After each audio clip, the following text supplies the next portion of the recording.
Hello again. Welcome to another Aga Calero React on Aga Calero channel. And today we have Eric Calero with us. And Shadow Calero below here. She's already kind of got comfortable, right, so... Can't see her. Yeah, I'll put some pictures in there. And last week with Eric, we were watching... I mean, for us, that was like 2 minutes ago. Yes. But last week you've seen our reaction to illegal in America, illegal in... Around the world. Elsewhere, around the world, yeah? Yeah.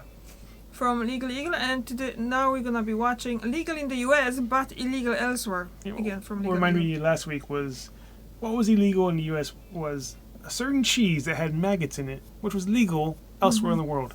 That was disgusting. I'm glad it's illegal. Just in some places in the world. I don't think he said that everywhere. So there's ups and downs. Let's see what happens when let's see.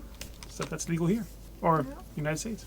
America is the freest, most freedom-full country in the entire world, despite what some hack YouTube lawyer says. And for those traveling internationally for the first time, you may be surprised to learn that many American rights, freedoms, and values are not universally held abroad. In fact, one country's liberty can be another country's crime. But in fact, we Americans are so constantly surrounded by so much freedom that we often just take it for granted. Like David Foster Wallace's metaphor, one fish asks another, "How's the water today?" And the other fish shoots him with an AR-15. And if you spend your entire life in the land of the free and home of the brave, it can be easy to overlook the other countries that are, in fact, not America. There are tons of rights and activities that are perfectly legal in the United States, but could land you in some hot water if you tried it in another country. Like the mullet hairstyle, for example. The mullet, that iconic hairstyle of 1980s actors, rock stars, and athletes, really has no business continuing to exist in the 21st century, and yet, inexplicably, it still does. But this is America, damn it, where you don't have to fight for your right to party in the back and business in the front. But if you want to cosplay as Joe Dirt or compete in the USA Mullet Championships, yes, that is a very real thing that people do, then it is your right as an American to look like an idiot. In fact, that might be the most fundamental American right that there is. But for certain freedom-hating countries trying to save you from yourselves, the mullet and other crimes of fashion constitute a criminal offense. For example, in 2010, Iran's Ministry of Culture officially said goodbye to mullets, banning the hairstyle for being un-Islamic. In an effort to rid the country of so-called decadent Western haircuts, Iran launched a crackdown on mullets, elaborate spikes, and long hair, because nothing says decadence like the mullet. Now, in years leading up to the ban, police have actually raided barbershops that offer these disfavored hairstyles. After the ban, violators have been subject to fines and impromptu haircuts by the police for violating these standards. Government officials have even gone to hairdressing trade shows to outline what haircuts are legal. Also, in 2021, North Korea launched its own war against mullets and other foreign styles. In an effort to crack down on so-called non-socialist hairdos, the rogue communist country outlawed mullets and spiky dyed hair, while also enlisting the state-run Socialist Patriotic Youth League to act as literal fashion police against the banned cuts. Nose and lip piercings, skinny jeans, and branded t-shirts were also outlawed. And though this is hardly the worst human rights violation of this repressive regime, seems like Kim Jong-un is in no place to prosecute anyone for ridiculous haircuts. And it's not just hairstyles that don't make the cut, pun 100% intended. In the nation of Tajikistan, the secular government has waged a war on beards in an effort to crack down on what it sees as the influence of Islamic radicalism. In the country, only clean-shaven men can get passports, and beards are often forcibly shaved off by police officers. So, if you're a hirsute hipster looking to open up that barbershop just for that ironic beard and mustache, you'll have to look outside of Tajikistan, but obviously you've already set up shop in Williamsburg anyway. But just because it's legal to get a really terrible haircut in the United States doesn't mean that you won't be subject to a good spanking. Unless you're outside of the United States. Because when it comes to raising children, there's a fierce debate as to whether parents should spank their kids. Some parents live by the adage, use your words, not your hands, while other parents, particularly those influenced by older generations, live by the biblically inspired aphorism, spare the rod, spoil the child. But as a strictly legal matter, here in the grand old US of A, the right to spank your kids shall not be infringed. In fact, the use of corporal punishment on one's own children, defined as spanking, paddling, or it's illegal here, but it's not in states. Correct misbehavior, is protected by law in all 50 states plus the District you know, the teacher of Columbia. A lot of now, for those of us whose parents spanked us as kids, that probably doesn't surprise you. What might surprise you in most of the United States is that it remains perfectly legal for teachers to paddle children in school, I think I've seen this one already in before. Springfield Elementary School. Talking out of turn. Back to paddling. Looking out the window, that's a paddling. In fact, in 1977, the Supreme Court upheld the out the window, that's a constitutionality of paddling. school spankings. In Ingram versus Wright, the court ruled 5-4 that paddling children in public schools did not violate the Eighth Amendment's ban on cruel and unusual punishment. As a result, the Supreme Court left it up to the states to decide whether to allow spanking in educational settings or to ban it. Oh yeah! And today, 19 U.S. states still allow public school personnel to use corporal punishment from preschool to the 12th grade. And for private schools, corporal punishment remains legal in every U.S. state except New Jersey and Iowa. But outside the United States, there has been a clear trend, not merely to dissuade parents from spanking children, but to actually make the practice illegal. In 1979, Sweden became the first country to explicitly ban spanking. This was wildly controversial at the time, sparking contentious debate about parental rights versus state responsibilities. More than 60 and nations. some That's Swedish illegal. headlines at the time included, quote, "Swedes have gone mad and the government takes charge of parenting in Sweden." But over the past 4 decades, the trend against spanking has been on the rise all over the world. In fact, according to the American Spanking Institute, in conjunction with Mothers for Hand Smacking, You just spanked I'm that just kidding, I sticker. made both Okay. of those. Oh, God. No, I mean, according to the Global Initiative to End All Corporal Punishment of Children, a total of 63 countries have made smacking children illegal in any setting, including at home. Actually- And countries on this list span Yeah, 5 yeah. continents, and in 2022, Wales That became map he showed. just up. You've got to stay on your toes. No, I mean, according to the Global Initiative to End All Right above Corporal Punishment Canada. of Children, a Or total of is 6 that is a part of Canada, is it? Yes. I never recognized that part in maps. Or these parts here, those islands. I've seen, probably cut off because of the way the Yeah, map's they're here. shaped. You're talking, and if Sorry. someone watches, they won't see it. Okay. I don't recognize this area here or these parts here. Because they might basically just... I mean, when they have a map, it's usually curved Yes. and then curved down here. You know, like you see the Mexico, like I've seen Drew doing something, I think, or someone watching, Where's and they Mexico? kind of like shown Oh, I know. Yeah, that's Mexico, yeah. The whole But part's when you- Mexico? The That's whole thing? the same color, yeah. They have like thing, yeah. That's Mexico. That's not more than one country there? No, that's just one. That's just Mexico, yeah, American education, folks. yeah. But anyway, you Sorry, see United States Greenland. education. Do you see Greenland? Greenland? Yes. So basically, there's a website where No, you kind of. I'm sorry, I know what Iceland and I said Yeah? it's Greenland there. That's Greenland, yeah. Yeah. Yeah, it looks massive, huh? Where's Antarctic? Antarctica is on the bottom, but that's shown because there's no people living there. Oh. Not permanently, like. But the thing is that there is a website that shows when you grab one certain country and you're gonna want to put it into the other one, you can see how that's gonna look, because obviously this part here is the widest on the globe, yeah. But this one is narrowest. So basically, when he moved Greenland to the position of Mexico, it was about the same size. Huh. Yeah. So it just kind of shows, and this is Svalbard, if I'm not mistaken. I'm not sure what this is. There's some kind of islands that, Russian islands. So yeah, it's basically they naturally shown because they probably just kind of like on that Curve. flat, the curve thing. Yeah. 53 countries have made smacking children illegal in any setting, including at home. And countries on this list span 5 continents, and in 2022, Wales became the latest country to ban the practice.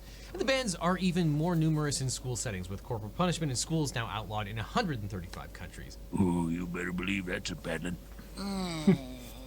Decades after Sweden's ban, anti-spanking advocates can point to hard data that suggests that a direct correlation between spanking bans and better adjusted children. But that being said, the prospect of actually prohibiting spanking at home remains unlikely in the United States, as many consider such a ban to be an oppressive intrusion by the state into parental rights. And even in the 21st century, spanking in the US has its share of high-profile defenders, particularly on the conservative side of the aisle. I got hit with a strap, bam, bam, bam, and I've never been to a shrink.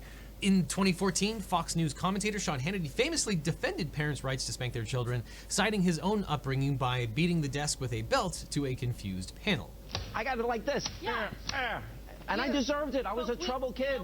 Now, notwithstanding Yeah. the views of the obviously Set him well-adjusted commentator who clearly turned out fine, Keep him out of prison. spanking has seen a notable decline in the U.S. The proportion of parents who utilize the practice has dropped from 50% in 1993 to only 35% in 2017. But look, if you want your children to turn out like Sean Hannity, then maybe start with some spankings. No, but that you takes must us to a spank. topic that almost everyone agrees on, and that is cannabis. Huh? If you, what was it? Every action has a consequence. Yes. If you do something wrong, in church they teach you you're going to hell. you're going to burn. Right? If you do something wrong as an adult, you go to prison. If you do something wrong as a kid, you should be spanked. Disciplined. And here you go, guys. This is why we have no children. Yes. Totally different views on how to raise children. Because if they... We are perfect together. But add another, a small little one, if it's not a pet, no. No.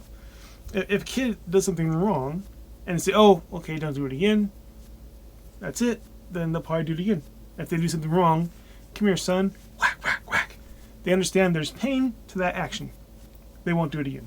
Well, I disagree, Baka. And it seems like a lot Look of at people... the kids out here. It seems like a lot of people in the world disagree with you, so... That's the way I was raised. Let's just agree to disagree. That's the way I was raised, and I came out perfectly fine. I was raised like that too. And I'm like, no, I'm like... no. I think it's just right. It's just like the saying, studies in Sweden and other countries that they have outlaw spanking and beating in like 40 years ago and stuff like that. Just shows that kids are being less violent and all that. Basically, because it kind of shows that correlation as well. If you're being beaten, you're probably gonna be violent as well. It didn't work like that. You might be the exception to the rule. Yeah, it might be different because Sweden and the United States being different. Yeah. Usually have, different cultures. Mm-hmm. Whereas in the United States you have segregation in some parts. You know, if you say you don't have it. You're not supposed to. You have don't it say anymore, it, but zip codes, stuff like that. Yeah, America is totally different country, and look at what's going on. Like you had mass shootings in Australia. They took away the guns, the assault rifles and stuff like that. It's not like there is no guns and stuff like that, but they didn't have any mass shootings since then. They had mass shooting in UK, and they did the same thing, and there's no mass shooting anymore. And in America, you have more mass shootings than there is days in the fucking year. So because I would say school shooting. Oh, are you allowed to talk about that? No, don't. Let's skip that. Yeah, my opinion should be kept quiet. You can it's just basically it's different thing. I don't know. Yeah. I don't know how to explain it. I haven't lived there. You lived in America, but you don't. I'm interested in what's going on there. I have my views on it.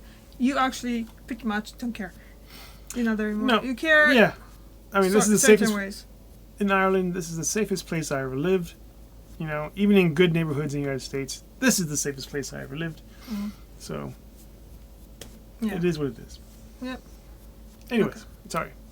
Because in a nation that seems increasingly divided on almost every single issue, one of the few areas of bipartisan agreement is the embrace of legal marijuana.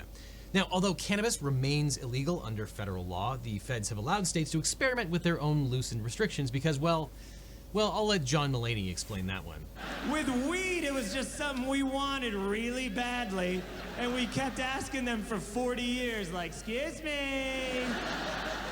And then suddenly the government became like cool parents, and they're just like, okay, here, take a little. We'd rather you do it in the house than go somewhere else, blah, blah, blah, blah, blah. With that being said, Customs and Border Patrol works tirelessly to prevent drugs from entering this country. Like the time that they celebrated the interdiction of this massive haul of drugs from entering American shores. Thank you for your service. But as of 2022, recreational marijuana is currently legal in 18 states, DC, and Guam. 31 states plus DC have decriminalized low-level offenses, and a whopping 37 states allow it for medical use. With public support for full legalization standing at a record 68%, Americans certainly have come a long way since the days of reefer madness. Innocently they dance, innocent of a new and deadly menace lurking behind closed doors. Marijuana, the burning weed with its roots in hell. But try to take that wacky tobacco outside of our borders and you can 1956. find yourself in severe legal jeopardy. In fact, in a handful of countries, possession of cannabis could have you staring down a hangman's noose. And this disparate legal treatment of cannabis abroad was recently put on display following a high-profile detention in Putin's Russia. In February 2022, U.S. women's basketball superstar Brittany Griner was arrested after customs authorities claimed to have found cannabis vape oil cartridges in her carry-on bag. But given that Griner's arrest came days before Russia invaded Ukraine, some have speculated that the Kremlin arrested Ms. Griner to pressure the U.S. and others to not stand in the way of Putin's invasion. To that point, Russia has been known to falsify drug charges against critics in the past, so it's certainly not out of the realm of possibility that the same happened here. I guess she should just consider herself lucky that she wasn't poisoned with a radioactive substance. But while a few dozen countries have relaxed restrictions on the plant, the recreational and medical use of cannabis remains very illegal in the vast majority of nations. For example, in 2021, 24-year-old British soccer coach Billy Hood was arrested in the United Arab Emirates with 4 bottles of CBD vape oil in his car. Local authorities charged Mr. Hood with drug trafficking and then sentenced him to 25 years in a Dubai prison.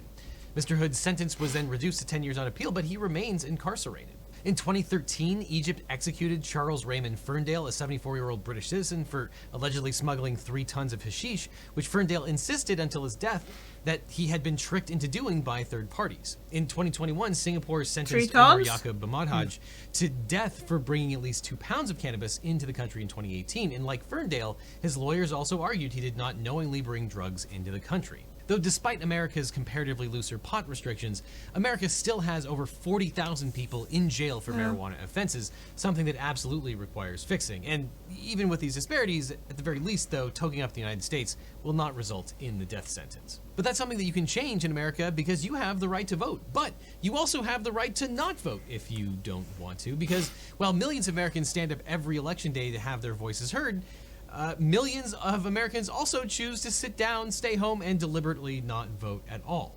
If I were registered to vote, I'd Were send you always these clowns a voting when you were in message by States? staying home on election day and dressing up like a clown. Now, it might seem obvious to say that you have the right not to participate in American elections, but it might surprise you to learn that staying home on election day is actually illegal in over 24 countries. That's right, in 27 countries, all eligible citizens are required by law to register and vote in every single election.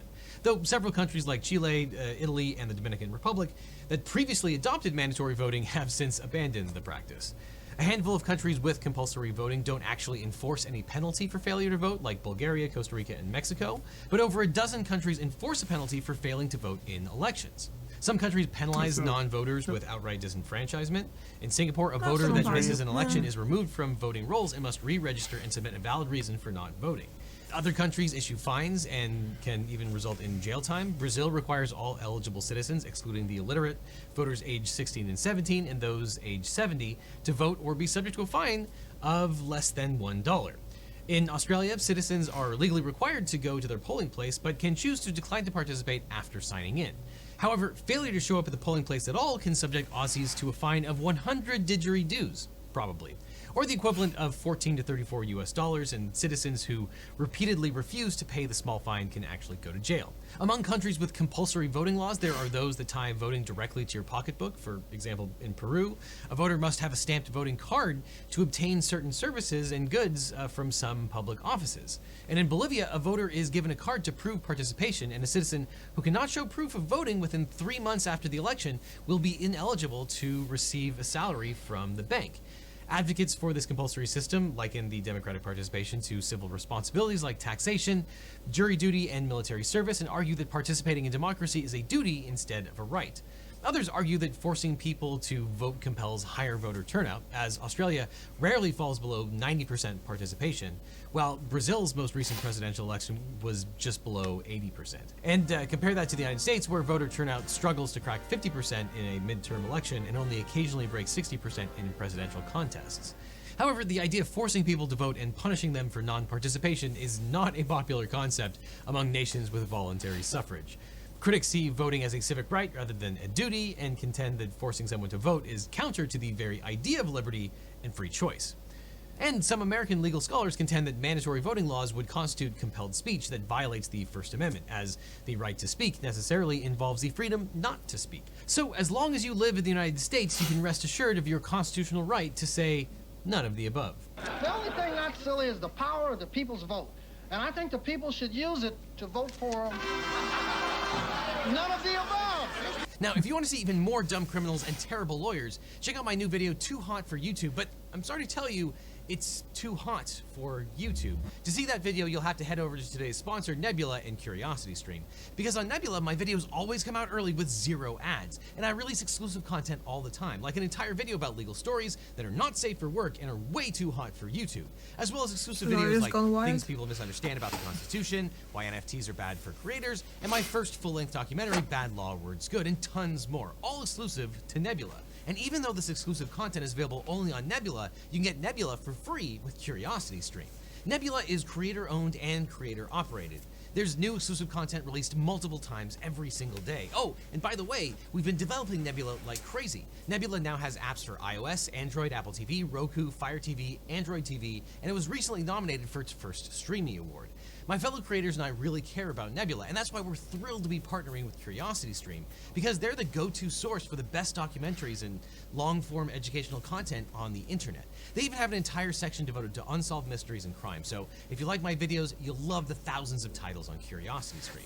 And the best way to get access to Nebula and all the incredible content is through the amazing CuriosityStream Nebula bundle We had a deal year. with its current sales price of less than $15 a year to get full access There's for both subscribed sites. to many And to be clear, streaming Nebula's sites. Yeah.